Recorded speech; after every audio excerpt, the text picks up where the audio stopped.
এটা হচ্ছে আমাদের হাঁস, দেশি হাঁস। আজকে আমরা হাঁস রান্না করতেছি বাটা মশলা দিয়ে।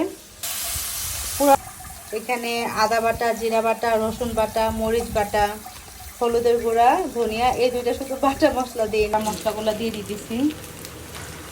দেব দেখেন আম্মু কতটুকু হাঁস আছে, দুইটা হাঁস এখানে। বাটা দিয়ে দিব। এটা কষানো শেষ, এখন আমরা গুঁড়া মশলাগুলো দিয়ে দিব। এখন হলুদ আর ধনিয়ার লবণ আছে। এটা হচ্ছে গরম মশলার গুঁড়া। হাঁসগুলো দিয়ে দিলাম, একটু পানি দিয়ে তারপর এটা ঢেকে রান্না করব। প্রথমে যে আমরা একটু ঝোল ইউজ করছি, এরপর আর কোনো ঝোল ইউজ করি নাই, হাঁস থেকে পানি উঠছে। এখন আমরা ঝোল দিচ্ছি। পানিটা